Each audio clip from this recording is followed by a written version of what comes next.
बोला, आज काय विशेष? अरे विशेष तुमच्या बाबतीत घडलंय. नाही, मला जरा काळजी वाटली म्हणून मी इथे आलो. तुम्हाला कसं कळलं? हितचिंतक खूप आहेत ना. नाही, नाही, नाही. मी योग्य अर्थाने हितचिंतक असं म्हणतोय. सुनंदानं सांगितलं असेल. हो, सुनंदानी सांगितलं ते खरं आहे ना.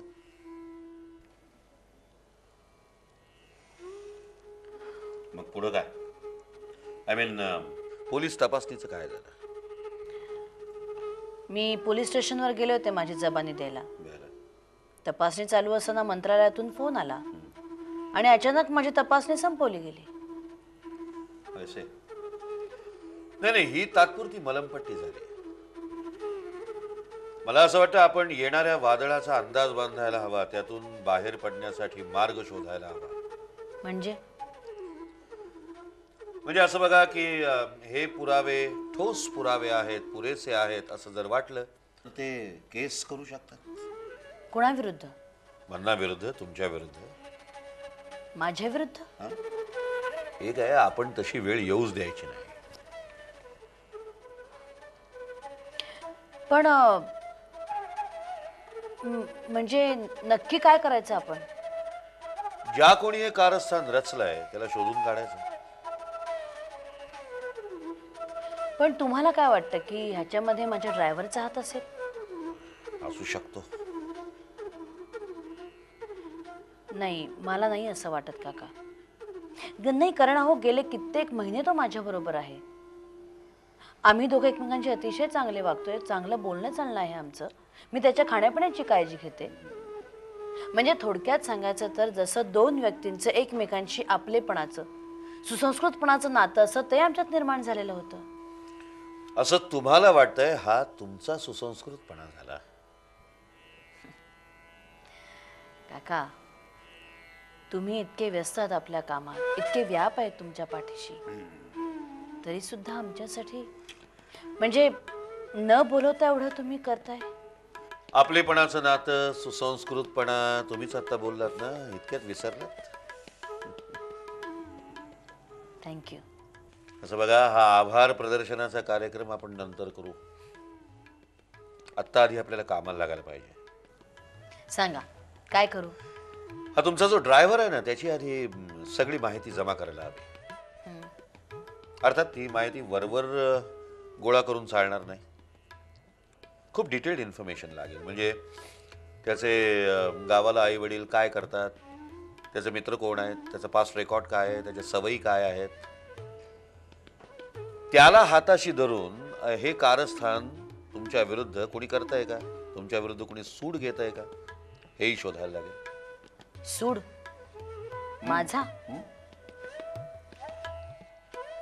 मी माझ्या पद्धतीने शोध घेतोय, तुम्ही तुमच्या पद्धतीने घ्या.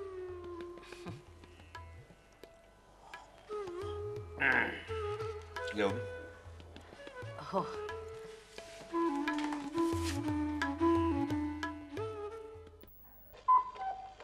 अगो बाई, हे आले की काय इतक्या लवकर? आश्चर्यच आहे.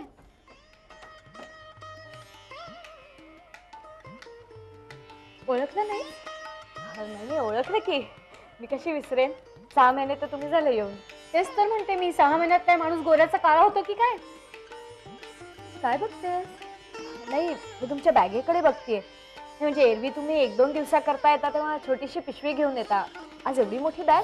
मी माझ्या भावाकडे मुक्कामासाठी आली आहे. कदाचित 4 महिने सुद्धा राहीन. आणि काय ग, बाहेर गावून आलेल्या नंडेला काही चहा पाणी, तिची विचारपूस, आदरातिथ्य काय इथेच उभी ठेवणारच मला? नाही नाही, तुम्ही बसा ना, मी पाणी घेऊन येते. ये.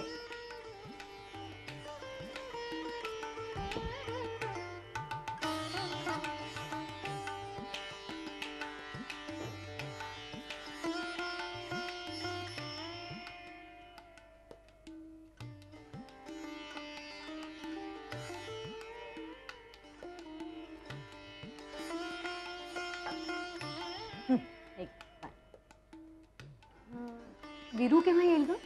अहो त्यांचं काही सांगता येत नाही. किती वाजता? 10, 11, 12? म्हणजे मला वाटलं तसं काहीच नाही. म्हणजे काय वाटतं तुम्हाला? नाही, तुझ्या आणि त्याच्या लग्नाचं कॉन्ट्रॅक्ट जेव्हा वीरूनी फाडून टाकलं ना, तेव्हा मला वाटलं वीरू आपल्या बायकोच्या प्रेमात पडला. पण त्याचं असं रोजचं उशिरा येणं, तुला त्याच्याबद्दल काहीच माहिती नसणं, म्हणजे त्यांचं उशिरा परत येणं ह्यातच सगळं आलं असं मला वाटतं. असेल, ज्याच्या त्याच्या समजुतीचा प्रश्न आहे हा. पण मला असं वाटतं तू त्याला जरा जास्तीच सैल सोडलंयस. आई असती ना तर जर तरच्या गोष्टी कशाला हव्यात? जे आहे हे असं आहे. आणि मला वाटतं यात काही प्रॉब्लेम नाहीये. अगं हो हो, नवरा झाला म्हणून किती हा पुळका. माझाही भाऊच आहे तो. लहानपणापासून ओळखते मी त्याला. एक नंबरचा. नूतनताई, सॉरी, पण तुमची लहानपणची ओळख नीट तपासून पाहायला पाहिजे असं मला वाटतं. मी चहा ठेवते. काना मागून आली आणि तिखट झाली.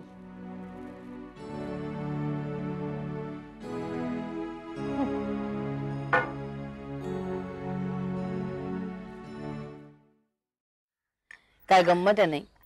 मुख्यमंत्र्यांनी जातीने लक्ष घातलंय तरी सुद्धा त्या ड्रायव्हरचा काही अजून पत्ता लागलेला नाही. नाही नाही, तो ड्रायव्हर गायब आहे ते सोडून दे. पण ज्या माझ्या गॅरेजवरल्या पोरांनी तुझी गाडी दुरुस्त केली ना, तो पण गायब आहे. काय? म्हणजे काय, त्या दिवसापासून आजपर्यंत तो पोरगा कामावरच आलेला नाही आणि हे मला आज कळत आहे. एकंदरीत गुंतागुंत वाढत चालली सगळ्याची. पण मला कळत नाही गुंता निर्माण कोण करत आहे.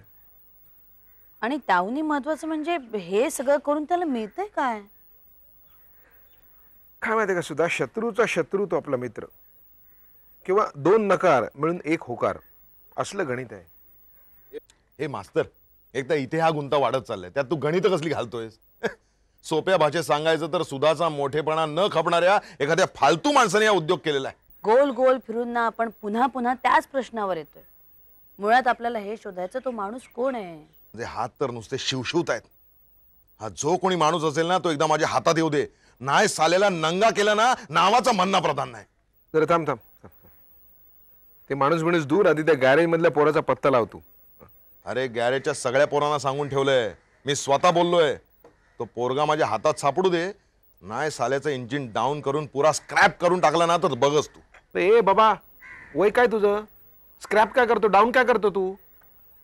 त्या पोराला आधी विचार सगळी माहिती, नाही तर तू त्याला मारत जाशील आणि तुझ्या माराच्या भीतीने त्याची वाचा बंधून तू काहीच बोलायचं नाही. ए मास्तर, जरा तुझं कौतुक केलं तर लगेच फुशारक्या मारू नकोस. माझा पण मेंदू आहे ना, तो इथेच आहे, गुडघ्यात नाही, लक्षात ठेव. मन्ना, जया, काय चाललंय तुमचं? एवढे मोठे झाला तरी कॉलेजमध्ये असल्यासारख्या मुलांसारखे भांडता काय? प्रसंग काय, भांडताय काय, बघताय काय? चला कामाला लागा. येस मास्तर बाई, ओके.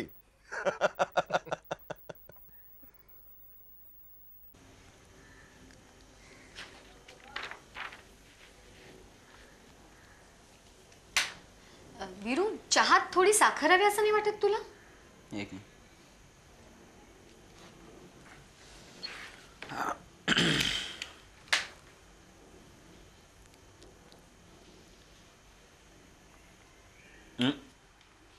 मला ठीक आहे.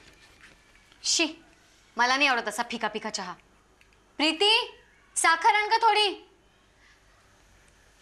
वीरू, तुला आठवतंय आई चहा करायची तेव्हा आलं किंवा चहाचा मसाला घालायची त्यात, कसा गोड असायचा. इथे आलं ना की तीच चव आठवते मला. पण मी ती चव विसरलोय. आता मला हा चहा आवडतो. चहाला चहाची चव आणि किंचितशी साखर. मस्त.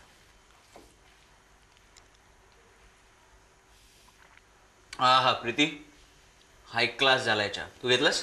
पोळ्या करता करता झालाय माझा चहा.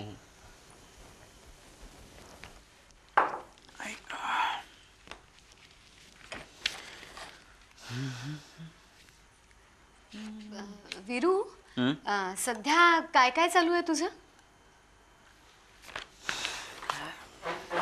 बरंच काही चालू आहे. Art films, documentary films, feature films, काही 4 प्रोजेक्ट्स फ्लोअरवर आहेत, त्याची प्रिपरेशन. अरे वा, अगदी छान जम बसवलायस तू. नावही खूप कमावलंस रे. आई असती ना तर तिला किती आनंद झाला असता हे पाहून. पण तुला एक सांगू विरू, घरातनं जर तुला सपोर्ट मिळाला असता ना तर अधिक चांगलं झालं असतं. म्हणजे प्रीती बिस्किट आण का जरा. मी काय म्हणत होते विरू तुला.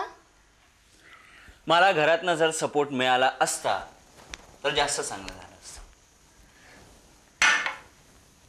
नाही, हे मी नाही, नूतन म्हणत होते. खरं म्हणजे त्याचा अर्थ मलाही कळलेला नाहीये. त्यात न कळण्यासारखं काय आहे. मला एवढंच म्हणायचं होतं की तू तुझ्या क्षेत्रातली मुलगी बायको म्हणून निवडली असतीस तर तिने तुझ्या कामात मदत केली असती. मी भाजी घेऊन येते. हे प्रीतीसमोर बोलायची गरज होती का? मी काही चुकीचं किंवा खोटं बोलले का? नूतन, प्रश्न तो नाहीये. मी मान्य केलं, तू जे बोलली ते अतिशय खरं बोललीस. पण नेहमी खरं बोलणं हे चांगलंच असतं असं नाही. माणसं दुखावतात त्यांनी. विरू, किती बदललायस तू. प्रीतीच्या सुखदुःखाचा तू इतका विचार करत असशील असं ठाऊक नव्हतं मला.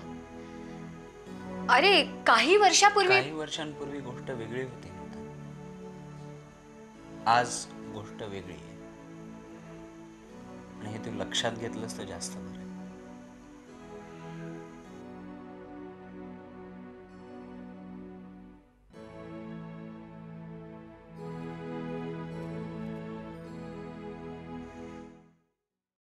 काय रे किरण, त्या शब्बीरचा पत्ता लागला काय? अरे कालपासून मी प्रत्येक मुलाला विचारतोय पण कोणालाच माहित नाही. शब्बीरचा पत्ता फक्त जन्याला माहिती आहे आणि जन्या कालपासून उगवला नाहीये. ही तुझी गॅरेजवरची पोरं आहेत ना, त्यांना चांगले फटकावून काढले पाहिजेत. मी जेव्हा होतो ना गॅरेज चालवायला, तेव्हा कोणाची डेअरिंग होती काय? मला न सांगता दांड्या मारायची, कानफडात मारली असती आणि दरवाजाकडे बोट दाखवलं असतं. चला, एका पोराची डेअरिंग नव्हती माझ्या समोर उभं राहायची. अरे बाबा, काळ बदलतो तसं वागण्याच्या पद्धती पण बदलतात. हो. अरे तुमच्या काळी शाळेचा मास्तर छड्या मारायचा, आता तसं चालेल का? हो बाबा, आता काय, तू पोरांचे इंटरव्ह्यू घेतोस आणि त्यांना अपॉइंट करतोस. आणि ह्या पोरांच्याकडे ऑटोमोबाईल इंजिनिअरिंगचे डिप्लोमे वगैरे असतात. है ना रे? नुसती पोपटपंची. इंजिनिअरिंग आणि डिप्लोमा पोपटपंची नाही तर काय, कार्ब्युरेटर, फ्युएल पंप, हे आणि ते नुसते शब्द फेकले की होत नाही. गाडीचं मन कळावं लागतं. गाडीचं मन? मग अरे, ज्या जोझफ अंकलकडे मी शिकलो ना, त्याला बघायला पाहिजे होतास तू. अरे कसला दादा माणूस होता माहिती काय. कुठलाही ऑटोमोबाईल इंजिनिअरिंगचा डिप्लोमा नव्हता केला, मी तरी कुठे केलाय. पण नुसता गाडीच्या फायरिंगवरनं ओळखायचा नेमकं दुखणं कुठे आहे. बाबा, अनुभव आणि अभ्यास या दोन गोष्टी वेगळ्या आहेत, पण या दोन्ही गोष्टींचा मेल जमायला हवा. क्या बात है. काही म्हणा किरण, तू कधी कधी एकदम म्हणजे माझ्यासारखं बोलतोस, एकदम अक्कल हुशारीचा. हॅलो, हा बोला. हा बोल बोल बोल बोल. हा लवकर, एक मिनिट एक मिनिट जरा, कोणाचा फोन आहे? एक मिनिट जाने एक मिनिट. हा सांग सांग. हा B/13 कुठे? एअरपोर्ट क्वार्टर्स जवळ. ओके. हा काय काय नाव काय म्हणलं? सुभाष नगर. सुभाष नगर ना रे? ओके ओके, तू तिकडेच थांब, मी येतो. हां हां, ओके, चल. अबा, जनाचा फोन होता. गुड न्यूज, शब्बीरचा पत्ता लागलाय. काय म्हणतोस? हो, मी पोलीस स्टेशनला फोन करू? नाही, नको, थांब, मी करतो.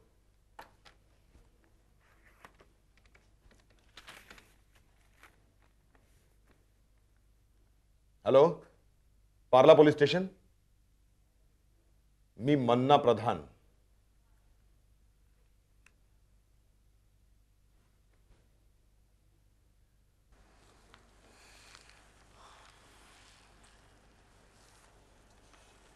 हाय सुधा.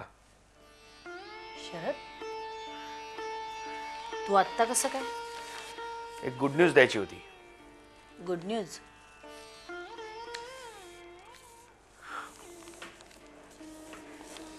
म्हटलं गुड न्यूज फोनवर देण्यापेक्षा प्रत्यक्ष येऊन द्यावी. काय आहे बुवा गुड न्यूज? तुझ्या गाडीच्या ड्रायव्हरला पकडला. आणि तो मन्नाच्या गॅरेजमध्ये काम करणारा मुलगा होता ना शब्बीर, त्यालाही पकडलं. काय सांगतोस काय? तुझ्या ड्रायव्हरचे सगळे रेकॉर्ड्स तपासले, त्याची वर्तणूक, तो किती वर्ष नोकरी करत होता वगैरे वगैरे वगैरे. चांगला माणूस आहे तो, मी ओळखते त्याला. हो, पण चांगल्या माणसाला पैशाचा मोह पडत असतो की नाही? म्हणजे त्याला त्याच्या साताऱ्याच्या आसपास कुठल्या तरी गावी पकडलं, तेव्हा तो पटापट बोलायला लागला. त्या दिवशी तुझी गाडी काहीतरी बंद पडली आणि तू मन्नाच्या गॅरेजमध्ये गेलीस. त्यावेळी कोणतरी एक टक्कलवाला माणूस त्याला भेटला. त्याने काहीतरी त्याला 1500 रुपये दिले आणि त्याला सांगितलं की 2 दिवस जा गावी माझ्या कर. हा गेला. या 1500 रुपयांसाठी या पठ्ठ्याने माझी गाडी सोडून दिली आणि गावी निघून गेला. अगं त्यानंतर काय रामायण होणार होतं हे त्याला माहीतच नव्हतं ना. आणि पकडले गेल्यावर सांगू, काहीतरी कारण ठोकून देऊ, असा त्याचा बेत असावा. पण ते अंमली पदार्थांचं पुडकं डिक्कीत कुणी ठेवले काही कळलं? शब्बीर, म्हणजे तो मन्नाच्या गॅरेजमध्ये काम करणारा मुलगा शब्बीर आणि तो माणूस टकलू जो तुझ्या ड्रायव्हरला भेटला होता, 1500 रुपये देऊन गेला होता, तो, हे दोघंही एकमेकांना ओळखत होते. म्हणजे झालं असं की त्या दिवशी तुझी गाडी बंद पडली, तू मन्नाच्या गॅरेजमध्ये गेलीस, त्यावेळी तुझा ड्रायव्हर आणि शब्बीर ह्या दोघांनी ढकलत ती गाडी गॅरेजमध्ये आणली. त्यानंतर तुझी गाडी रिपेअर होऊ लागली, तेवढ्यात तुझा ड्रायव्हर तिथून सटकला. कठीण आहे.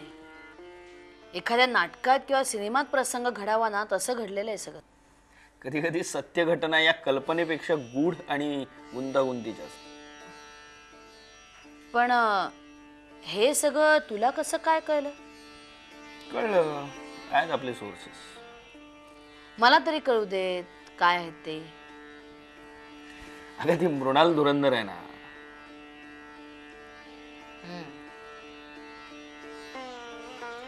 तिनं सांगितलं. मृणाल धुरंधर तीच ना, जे एका प्रसिद्ध मंत्र्याची मुलगी आहे आणि एका अतिप्रसिद्ध वकिलाची सून आहे. हो. पण शरद, तिच्याबद्दल फारसं चांगलं नाही ऐकायला येत. ते तिचं पर्सनल आयुष्य आहे. तिच्या पर्सनल आयुष्याशी आपल्याला काय घेणं देणं आहे, काय संबंध आहे? तिच्यामुळे ही माहिती आपल्याला मिळाली, हे खरं आहे. तुला माहिती आहे का, खुद्द गृहमंत्र्यांच्या पीएनं तिला ही माहिती दिली आणि तिनं आपल्याला सांगितलं. सो आपल्याला तिचे आभार मानायला हवेत. तू मानलेस ना तिचे आभार, झालं तर. हे बघ, माझं तिच्याशी काही घेणं देणं नाही. मला तिचे उपकारही नकोत आणि तिची मैत्रीही नको.